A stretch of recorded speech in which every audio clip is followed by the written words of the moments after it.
राजीव, इसी से जुड़ा हुआ सवाल ये है कि जब इतने सारे सबूत मिल गए हैं इस मामले में, नीट यूजी मामले में, तो इसमें कोई फैसला क्यों नहीं हो पा रहा है? दूसरा, यूजीसी नेट में जैसे ही धांधली की बात सामने आई है, जबकि अभी उसमें सबूत भी नहीं मिले हैं, तुरंत 24 घंटे के अंदर इस परीक्षा को रद्द कर दिया गया, तो नीट यूजी में आखिर फैसला सरकार क्यों नहीं ले पा रही है?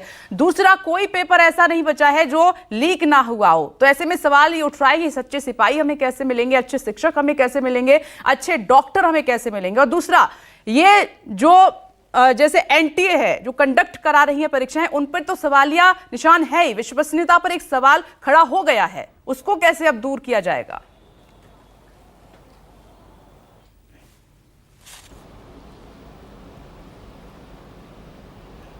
देखिए, परीक्षा कराने वाली जो एजेंसी है एनटीए, उसने अपनी पूरी विश्वसनीयता खो दी है और अब उसकी कोई विश्वसनीयता नहीं बची है।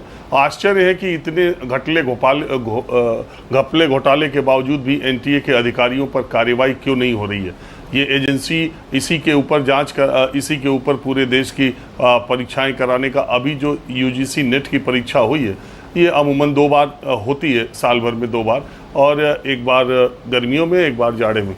तो इसमें भी 9 लाख बच्चे अपीयर हुए थे और ये परीक्षा अभी 48 घंटे पहले हुई थी। और इस परीक्षा के जरिए आप यूनिवर्सिटीज़ तक में, डिग्री कॉलेजेस तक में जो एलिजिबिलिटी है, इसको क्वालिफाई करके बच्चे वहाँ जाते हैं और प्रोफेसर तक बनते हैं, वही यूनिवर्सिटीज़ में और डिग्री कॉलेजेस में पढ़ाते हैं। तो वहाँ भी परीक्षा लीक हो जा रही है। जहाँ 12वीं के पास करने के बाद बच्चे नीट देते हैं और जो देश के कर्णधार बनते हैं, डॉक्टर बनते हैं, वो भी परीक्षा लीक हो जा रही है। एजेंसी एक ही है।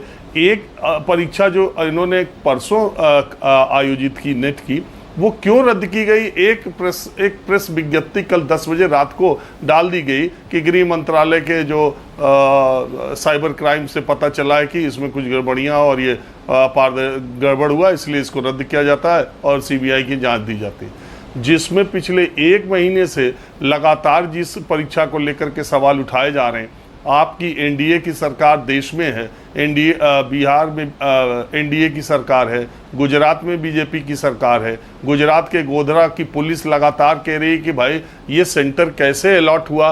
उड़ीसा, कर्नाटक और झारखंड के लोगों का गोधरा जैसी जगह में एनटीए इसकी कुछ जानकारी दे, स्टूडेंट्स को सेंटर अलॉटमेंट कैसे होता है। और ये उन्होंने मनी ट्रेल पकड़ा, लोगों को गिरफ्तार करके जेल भेज दिया, उसमें मनी ट्रेल में पैसा लेन देन का भी बताया जा रहा है। सब कुछ पुलिस के पास है, एनटीए उसको कोई जवाब नहीं देती है।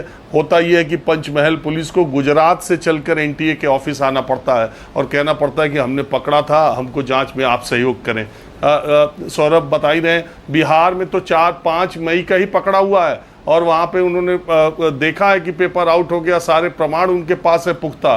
वो 1 महीने से एनटीए से पूछ रहे हैं कि ये जले हुए जो प्रश्न पत्र हैं, जरा मूल प्रश्न पत्र आप देते तो हम टैली कराते और जांच को आगे बढ़ाते। एनटीए ने उनको कोई जवाब नहीं दिया। अब बिहार पुलिस को दिल्ली आना पड़ा। तो आप एक दो चीज़ नहीं है, ये एनटीए एक प्ली ले सकता है, एनटीए के अधिकारी और लोग, कि अभी ये मामला सुप्रीम कोर्ट में गया है, लेकिन दूसरी तरफ सुप्रीम कोर्ट में सुनवाई 8 जुलाई को होगी। सरकार और एनटीए 6 जुलाई से इसकी काउंसलिंग कराने के लिए राजी हो रहे हैं और बात कर रहे हैं। अभी कुछ दिनों पहले उत्तर प्रदेश में एसआई की परीक्षा हुई थी। उत्तर प्रदेश की पुलिस ने ही कम से कम तमाम जगहों पर ऐसे लोगों को पकड़ा जिन्होंने किसी डिवाइस के जरिए या किसी भी तरीके से 3-3, 4-4 मिनट में पर्चे हल कर लिए और इसके बाद उन लोगों को गिरफ्तार भी किया गया। लेकिन यूपी की एसआई परीक्षा का काम आगे बढ़ता रहा और दरोगा बनने की दिशा में वो लोग आगे बढ़ गए। अभी भी एसआई परीक्षा की सीबीआई जांच के लिए उत्तर प्रदेश के नौजवान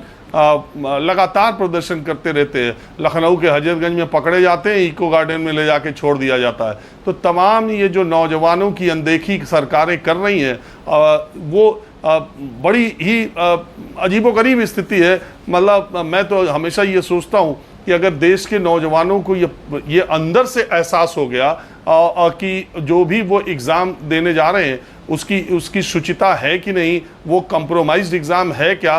तो अगर इस तरह की भावना देश के नौजवानों में आ जाएगी तो ये बहुत खतरनाक होगा देश के लिए और समाज के लिए भी। इस पर समय रहते जितनी कठिन से कठिन कार्रवाई, कड़ी से कड़ी कार्रवाई की जा सकती है वो की जानी चाहिए। और सबसे ज़्यादा जिम्मेदार परीक्षा कराने वाले बोर्ड, एजेंसियां, उनके अधिकारियों, उनके कर्ता धर्ताओं के खिलाफ कड़ी से कड़ी सजा जब ली जाएगी, क्योंकि ये कोई एक स्टेट का, किसी एक पार्टी के शासन का मामला नहीं है। ये झारखंड में भी, राजस्थान में भी, मध्य प्रदेश में भी, उत्तर प्रदेश में भी, देशव्यापी स्तर के एग्जाम्स को भी इस तरह से कंप्रोमाइज किया जा रहा है। नेट तो आप 24 घंटे में रद्द करके सीबीआई जांच कर रहे हैं, और नीट जिसके लिए पूरा देश आंदोलित है, पूरे देश में ये बातें हो रही हैं कि ये यहाँ ये चीज़ें गड़बड़ हुई, उस पर मौन चुप्पी।